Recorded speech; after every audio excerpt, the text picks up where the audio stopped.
देखेंगे संत कबीरनगर जिले की एक खास रिपोर्ट। संत कबीरनगर एकता का मिसाल है और आज दशरथ गद्दी के महंत ने पूरे देश को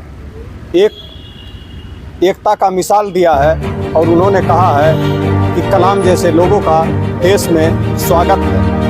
और जिस तरीके से तमाम खबरें भी आ रही थी सोशल मीडिया में और तमाम खबरें कि और ऐसा कुछ भी नहीं, शांतिपूर्ण तरीके से और देश और विदेश की बड़ी बड़ी हस्तियां भी वहां आई और सब कुछ हो गया।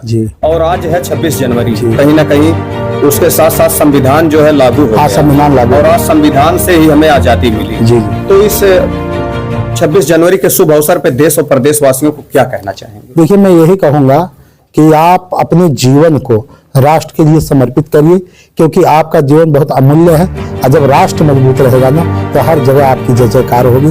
और तो मैं सबको यही कहना चाहता हूँ कि जो 26 जनवरी जो गणतंत्र दिवस है हमारा, इसको खूब प्रेम से मनाइए और राष्ट्र के लिए समर्पित रहिए, क्योंकि ये जीवन राष्ट्र के लिए है।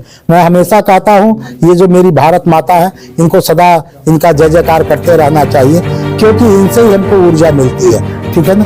हमारा जो देश है ना, ये धर्म देश है, ये आस्था का देश है। यहाँ हमेशा हम पेड़ को, पौधे को, सबसे अपना नाता जोड़ कर चलते हैं, सबको जोड़ कर चलते हैं, सबका हम सम्मान करते हैं। तो भारत ये जो भूमि है जहाँ हम लोग पलते हैं, बढ़ते हैं, खाते हैं, जीते हैं, माँ की तरह जो हमारा पालन पोषण करती है, तो ये धरती मेरी माँ है, इनको हम लोग माँ की संज्ञा दिया गया है। और ये अभिनंदन की धरती है, ये बंधन की धरती है, ये अर्पण की धरती है, ये तर्पण की धरती है। और भारत में जितनी भी नदियां हैं वो हमारे लिए गंगा है, और जितने यहाँ कंकड़ है वो सब मेरे लिए शंकर है। और मैं तो यही कहता हूँ, अंत समय में जब मेरे प्राण पखेरु उड़ेगा, जब मेरी हड्डियां गंगा जी में अर्पित की जाएगी, और जहां कहीं भी कोई भी व्यक्ति अगर मेरी हड्डियों को उठाकर अपने कान तक लगाएगा तो उसमें से एक ही आवाज आएगी, भारत माता की जय, भारत माता की जय, भारत माता की जय। एकता को लेकर क्या मिसाल देना चाहेंगे? देखिए, भारत हमेशा एकता का देश रहा है और रहेगा।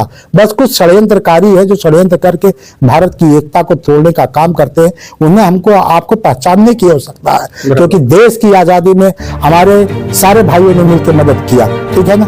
मैं कुछ शब्दों के संग में गाने के माध्यम से भी लोगों को सूचना दिया था, कहा था, मैंने कहा था कि उन्हें समझा दो जिनको नफरत है राम से, और बाबा ब्रिज मोहन को है मोहब्बत कलाम से, और यहाँ कसाब के मरने पर हो रहा बवाल देख लो, राम जी का हाल देख लो। कहने का तात्पर्य कि हम कलाम जैसे देशभक्त को हमेशा नमस्कार करते हैं, लेकिन हम सदा कसाब का विरोध करते हैं। ये काम सबको करना चाहिए, जो भी देश को तोड़ने का काम करे ऐसे लोगों को आप चिन्हित करिए, चाहे वो जिस जात का हो, जिस धर्म का हो, तभी भारत का विकास होगा। इसी के साथ जय श्री राम। आगे हमारे दिनेश भट्ट जी बोलेंगे। नए भारत का नव युग में, नए भारत का नव युग में नया निर्माण है मंदिर, सनातन धर्म है जिनका न समझे मर्म मंदिर का, उन्हीं मूर्खों के सीने में ये सीधा बाण है। रामलला सरकार अपने भव्य दिव्य मंदिर के अंदर, अपने भवन में, अपने महल में सोने के सिंहासन पर विराजमान हुए। आप विश्वास करिए, उस समय भारत के तमाम नामी हस्तियां राम मंदिर के प्रांगण में मौजूद थी, लेकिन जैसे भगवान रामलला का प्राण प्रतिष्ठा होता है, जैसे उनके आंखों से पट्टी खुलती है और टीवी स्क्रीन में बड़े से उनका जैसे दर्शन होता है, सारे भक्त वहां पे रोने लगे थे। चाहे वो साधु हो, चाहे वो संत हो, चाहे वो क्रिकेटर हो, चाहे वो फिल्म स्टार हो, चाहे वो पत्रकार बंधु हो, सबकी आंखें नम हो गई भगवान के स्वरूप को देखकर। और ये लगा कि कितने वर्षों के बाद भगवान राम अपने भव्य दिव्य महल में आए हैं, मेरे रामलला अपने महल में आए। हम लोग भी वहां पे रो रहे थे, आंखों से आंसू रुक ही नहीं रहा था इस दृश्य को देखने के बाद।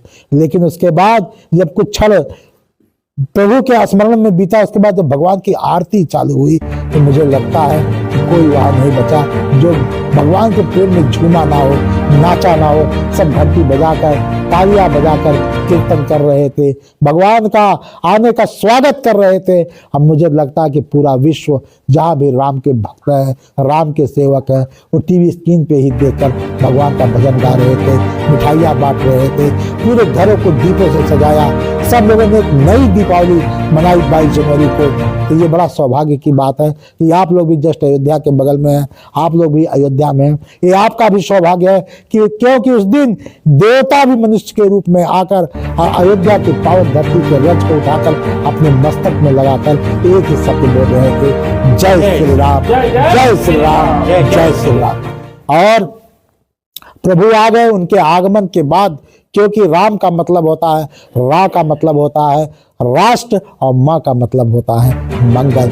जिसके आने से राष्ट्र का मंगल हो, ऐसे हमारे प्रभु राम आ गए हैं। और हमको पूर्ण विश्वास है कि भारत बहुत जल्द हिंदू राष्ट्र बनेगा और इसको कोई रोक नहीं सकता है, क्योंकि अब राष्ट्र का मंगल ही मंगल होने वाला है। और आज 26 जनवरी गणतंत्र दिवस की आप सभी देशवासियों को अयोध्या संत समाज की तरफ से हार्दिक बधाई, शुभकामनाएं। भारत माता की जय, भारत माता की जय।